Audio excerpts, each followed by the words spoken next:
Vous écoutez Alger Chaîne 3, le journal. Dans l'actualité, le coup d'envoi des épreuves du baccalauréat, le ministre de l'Éducation a supervisé l'entame de l'examen dans la capitale. Tous les moyens sont mobilisés à assurer Mohamed Sghir Saadawi. Encadrement de l'examen, le volet médical est pris en charge. Les candidats sont accompagnés par des médecins et des psychologues en cas de nécessité. La campagne moisson-battage bat son plein. La production attendue assurera l'autosuffisance pour 2026, souligne le ministre de l'Agriculture qui annonce l'installation des comités en charge du foncier. Confrontation militaire de haute intensité entre Israël et l'Iran. Téhéran a poursuivi sa riposte à l'agression sioniste. La communauté internationale face au défi de faire respecter la légalité internationale. Madame, Monsieur, bonjour. C'est parti pour près de 900 000 candidats qui ont entamé les épreuves du baccalauréat ce matin. Tous les moyens ont été mobilisés pour cette importante échéance. Rien n'a été laissé au hasard. Le ministre de l'Éducation l'a souligné en lançant officiellement les épreuves depuis le lycée El Idrissi à Alger. Mayalkens. Le ministère de l'Éducation nationale a mis en place tous les moyens humains, matériels et logistiques pour le bon déroulement des épreuves du baccalauréat session juin 2025. Mohamed Sghir Saadawi, ministre de l'Éducation nationale. Le ministère de l'Éducation a mobilisé tous les moyens pour le bon déroulement des épreuves du baccalauréat. Nous avons mis en place un environnement favorable pour des examens en toute équité qui reflètent le niveau de tout un chacun. Le secteur de l'éducation a veillé à ce que les épreuves se déroulent dans la transparence pour préserver l'intégrité de l'examen et garantir le principe d'égalité des chances. Nous ne permettrons pas de porter atteinte à l'examen du baccalauréat, y compris par la triche. L'un des moyens que nous avons utilisés est la coupure d'Internet, et cela en attendant de trouver une autre alternative qui n'impactera pas négativement d'autres secteurs. Le bac, une étape cruciale dans le cursus scolaire des candidats qui souhaitent tous décrocher ce fameux sésame pour accéder à l'université. Et pour prévenir les tentatives de triche, des actions en amont ont été menées, a rappelé ce matin le directeur de l'éducation d'Oran au micro de Hamza Belmadani. Nous avons tenu des rencontres dans le cadre de la cellule de veille que présidait le procureur général auprès de la Cour de justice afin de suivre le déroulement de l'examen et faire face au phénomène de la triche.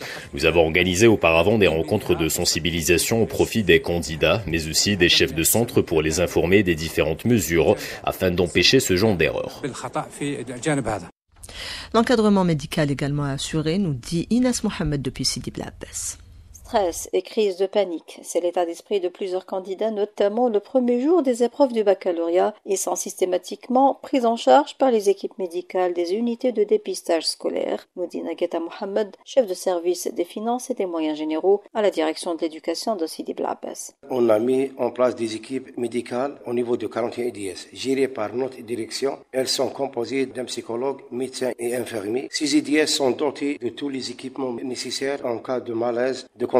Le jour J, face à la feuille d'examen, souvent les candidats scolarisés sont angoissés. Toumi Mama, médecin à l'UDS du lycée Najah. La majorité, c'est le stress, surtout pour les élèves qui n'ont pas refait le bac, et surtout les scientifiques et les maths-élèves. Le jour de l'examen, ils bloquent. On a des élèves, ils sont pris en charge toute l'année, les asthmatiques, les épileptiques, les diabétiques, certaines pathologies comme l'hémophilie, donc ils sont bien pris en charge. Les psychologues sont appelés à gérer positivement le stress des élèves, explique Emmanuel. On pratique généralement la relaxation, aussi des techniques de souffle pour diminuer le stress et la panique. La méthode de la suggestion positive au moment de blocage. Il y a aussi la stratégie de compréhension et de gestion du temps et aussi la stratégie d'augmenter la confiance en soi en état de trauma et panique périodique. Les spécialistes de la santé avaient sensibilisé bien avant les élèves à éviter de consommer les boissons énergisantes pendant la période des examens. De Sidi Bla Abbas, Inès Mohamed pour Alger Chaîne 3.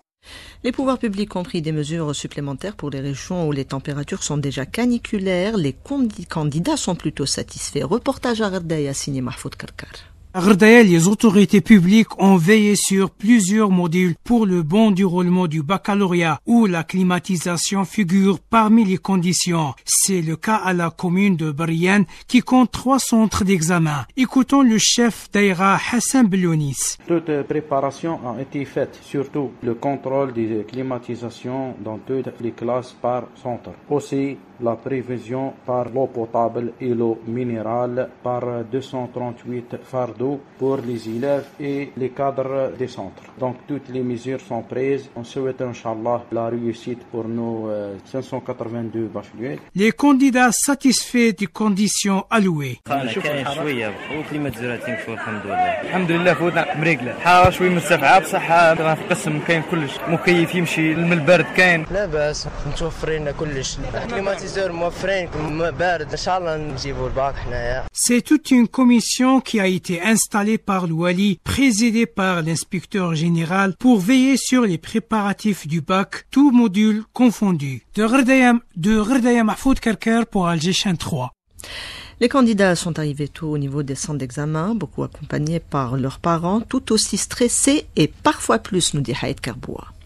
C'est le jour J pour des dizaines de milliers d'élèves candidats à l'examen du baccalauréat. Mais si cette épreuve est importante pour eux, elle est également pour leurs parents qui ont suivi, aidé, soutenu leurs enfants depuis le début de l'année scolaire. Ils étaient ce matin aux abords du lycée Khaznadar et ils y étaient tout à l'heure encore en face du portail du centre d'examen de l'Edahouhou. Écoutons-les. On est un peu stressé. اكثر من لافي البارح وين بداها شويه لو ستريس عاوناها شويه بالهضره ويقعد ان اكزامان اللي قرب ربي ان شاء الله يوفقوا ربي واللي ما قراش فرصه اخرى ان شاء الله فهمناها يعني ماشي راح تنتهي الحياه بنتي ابجل من الباك كومسينا اللي حنعقب الباك عام كامل وحنا في الستريس مي ستريس تاع النهار تاع البروميي جور وحده نتمنى التوفيق ان شاء الله على الوليدات كامل. جيت مع بني كيقفلوا ان شاء الله البورطاي نمشي والله انا شوي ستريسي باسكو عجوز العمليه عندها وجينا با الوغ صناني فريمون على اعصابي سي ما في ليك ستريسي بزاف بارابور على بنتي ما حبيتش نقرر سا ديفير بارابور على بكري هنا كانوا لي بارون والله ما على بالهم فوت الباك انا والزوجه تاعي ونجحنا ما كي بصح درك عندنا نخافوا نتمنى لهم التوفيق كامل. Constantine, Hayat Kerboua, Alger 3. La première épreuve, en l'occurrence langue arabe, est à présent finie. Les avis des candidats sont mitigés. En vrai, ça va, Inch'Allah faire khair, c'était pas si difficile. On a les deux sujets abordables. Personnellement, c'était bien. Inch'Allah faire khair وكاع نجيبوا الباك. جاني سهل شويه ما خدمتش برك في القواعد ما كنتش بزاف ملاح فيهم خيرت الشعر باسكو طحنا شعر سياسي البناء الفكري كان سهل ان شاء الله يجينا سهل العشيه درت النظر نورمالمون صافا كان سهل بناء فكري نورمال فينا شغل بزاف يجي سهل على باك بلون بزاف سهل على لي زيكزامان بزاف سهل تحقي باك تقراي تحطي راسك اكسيتيرا وتجيبيه لارجومون افيك اون بون موين ان شاء الله. L'examen se poursuivra jusqu'à la fin de la semaine. La correction devrait débuter le 2 juillet selon Nora Tahiri, inspectrice au ministère de l'Éducation, extrait de l'invité du jour avec Nariman Mendil. La correction est prévue et les correcteurs sont déjà convoqués et les centres de correction sont déjà prévus justement. La correction est prévue pour normalement le 2 juillet. Il y a un protocole de correction qui est respecté à chaque correction des examens officiels. La copie de l'élève passe par plusieurs filtres. On ne peut pas déterminer d'avance la durée, mais ça va entre 15 et une vingtaine de jours, je pense. L'actualité, c'est aussi cette confrontation militaire entre Israël et l'Iran qui retient l'attention. L'entité sioniste avait pour rappel agressé vendredi l'Iran, une attaque massive par les airs en recourant à des drones et des missiles. L'Iran a riposté en lançant une salve de missiles qui ont atteint plusieurs cibles. Depuis, l'échange de tirs ne s'est pas arrêté. L'on dénombre des victimes de part et d'autre. La démarche agressive et belliqueuse d'Israël vise plusieurs objectifs selon Bernard Ourcade, chercheur spécialiste de l'Iran contacté par Rabea Slimani. Cette guerre que l'Israël mène contre l'Iran, le premier but concernait Gaza. Israël est en mauvaise passe avec Gaza, avec les Européens, le projet de reconnaître l'État dit Palestine, et donc il fallait tuer cela dans l'œuf. Deuxième objectif, éviter qu'un accord ait lieu entre les États-Unis et l'Iran, ce qui aurait conforté le programme nucléaire iranien d'une certaine façon. Et troisièmement, un objectif politique de Netanyahou, en ayant présenté l'Iran comme le principal ennemi et d'avoir vaincu l'Iran, politiquement, il peut dissoudre la Knesset et retrouver ainsi position politique, ce qui n'est pas le cas aujourd'hui. Donc toutes ces raisons ont fait que le prétexte du nucléaire a été utilisé et le drame, on le voit aujourd'hui. Israël a une vision globale de la guerre. Ce n'est pas le nucléaire qui est touché, c'est tout. L'économie, la population, c'est l'Iran dans sa totalité qui est visé. C'est une guerre totale. Israël agresse tout en diabolisant l'Iran et le décrivant comme danger pour toute la région, une démarche qui pourrait se retourner contre l'entité sioniste, explique Bernard Ourcade. L'Iran en tant que puissance régionale, Israël qui a 300 têtes nucléaires, ne veut pas que l'Iran apparaisse comme un pays fort et raisonnable. Il préfère un Iran diabolisé, en quelque sorte, qui lui permet de justifier toutes les actions militaires dans la région et accuser l'Iran de tous les maux. Mais l'Iran a une société civile forte et un retour du nationalisme iranien. En touchant les Iraniens, comme Saddam Hussein avait été attaqué en 2003, il y a une réaction nationaliste en Iran qu'on peut attendre. Et donc cela est la vraie résistance iranienne. L'Iran compte sur ses propres forces et non plus sur les forces des alliés. Les appels à la retenue se multiplient pour Oleg Neseterenko, président du Centre de recherche et l'industrie européenne. Si le conflit s'aggrave, l'impact sur le marché pétrolier sera conséquent, il le dit à Mariam Abdou.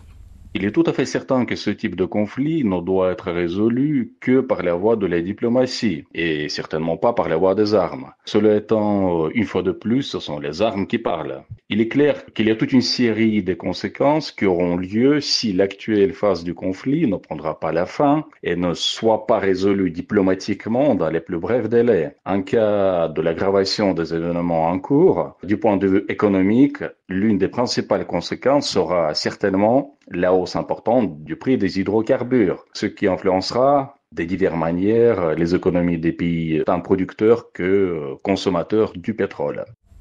Et à Gaza, les bombardements se poursuivent. Les centres de distribution d'aide sont ciblés. Ce sont des pièges pour les Palestiniens en quête de nourriture. L'on dénombre encore des martyrs. Rafat El-Majdalini, directeur de l'hôpital El Aouda. Hier, on a enregistré 70 martyrs et des centaines de blessés dans les points de distribution des aides. Et depuis l'aube, des dizaines de chouhada ont été tués, toujours devant les mêmes centres de distribution d'aide. Il y a aussi beaucoup de blessés. L'armée sioniste continue de démolir des maisons à l'est de Gaza, de Rafah vers Beit Hanoun et au nord de la bande. On n'a pas d'électricité, on remplace cela par des générateurs d'électricité et l'énergie solaire. L'occupant a démoli la plupart des sources d'énergie et les générateurs vont bientôt s'éteindre à cause du manque de carburant. Des propos recueillis par Karima Bennour. La campagne moisson-battage touche à sa fin dans le sud du pays. Les rendements réalisés sont estimés à 80 quintaux à l'hectare. Le ministre de l'Agriculture l'a indiqué hier depuis Chlef, Youssef Sharfa, qui a évoqué par ailleurs l'installation à partir d'aujourd'hui des comités de wilaya chargés du dossier du foncier agricole, des comités qui s'attelleront à assainir justement cette question. Les détails avec Elim Boukatoum. Attribution des terres agricoles non exploitées au profit des investisseurs ainsi que leur recensement à travers une gouvernance optimale, la modernisation des procédures, l'examen et le traitement des questions foncières sont pris en charge par les institutions concernées pour remédier au retard accusé. Lala Boukhalfa, expert agricole. Le dossier est prêt. Les terres seront attribuées aux agriculteurs sur le principe la terre à celui qui la travaille. C'est un point très positif qui va nous permettre d'assurer à l'avenir l'autosuffisance de tous les produits agricoles. Une revendication tant attendue par les investisseurs visant à mettre fin aux anciennes pratiques qui entravent le développement du secteur et lutter contre les détournements de terres à des fins non agricoles. Suite aux diverses réclamations émises par certains investisseurs, des instructions fermes ont été données aux institutions concernées par ce dossier-là de présenter un dossier d'assainissement du foncier agricole à l'horizon 2025.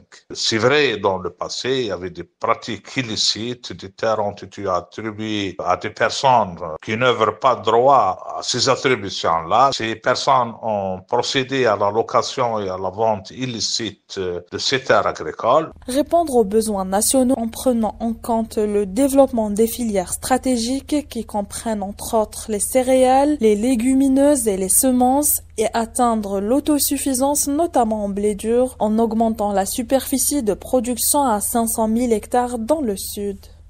Les matières radioactives trouvent en Algérie plusieurs applications. L'autorité de sécurité et de sûreté nucléaire organise un atelier pour sensibiliser les opérateurs et les intervenants sur l'importance du respect des normes strictes en vigueur. Meissa Smaïl.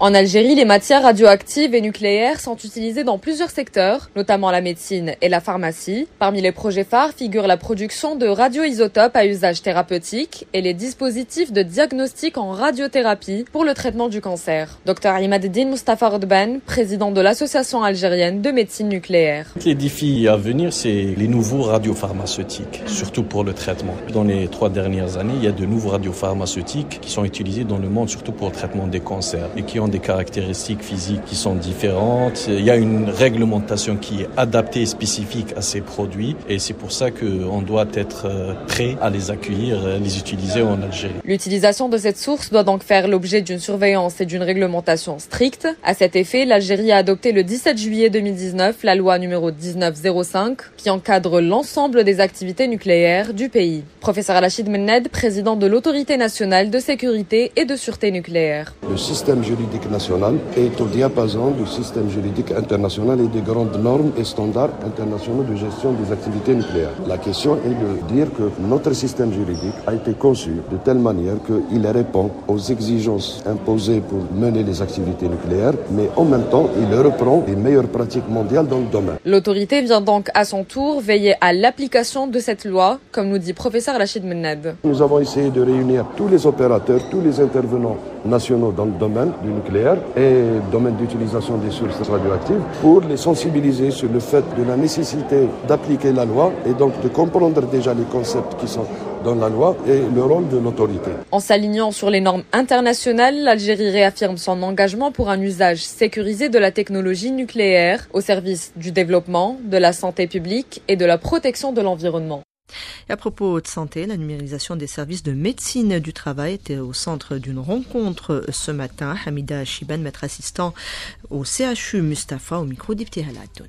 C'est une journée pluridisciplinaire qui, essentiellement, c'est la santé en général et la santé au travail en particulier. C'est une journée dédiée pour démystifier la numérisation et l'IA. C'est quelque chose de nouveau, mais il faut dire que c'est le projet de Monsieur le Ministre. Aujourd'hui, c'est sensibiliser les professionnels, soit le personnel soignant, pour utiliser éventuellement et avoir l'apport de cette IA et de la numérisation et pour bien sûr l'utilisation de cette nouvelle technologie. Vis-à-vis le gain de temps, ce qui est très important, on a une déperdition de temps et une déperdition des données, je peux dire, des malades.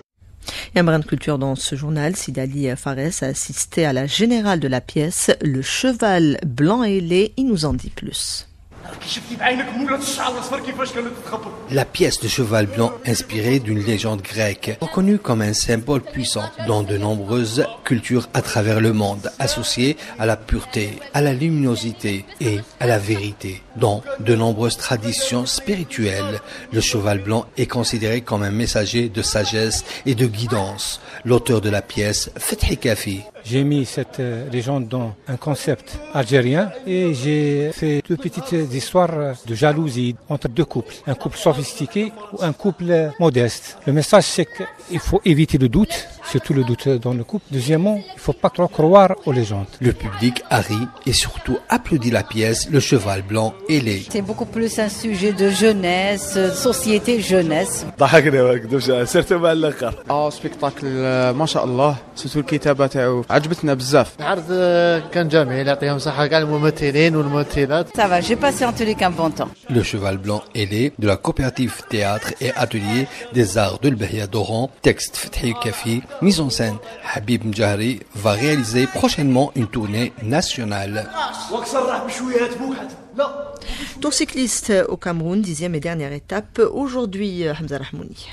Sur une distance de 108 km entre les villes de Goulémako et Yaoundé, Islam Mansouri, le cycliste algérien qui a pris une sérieuse option pour une éventuelle victoire finale hier, il s'est emparé du maillot jaune à l'issue de la 9e et avant-dernière étape sur une distance de 116 km entre Pouma et Yaoundé. Merci Hamza, vous retrouverez Karima Bennour pour la météo juste après l'appel à la prière.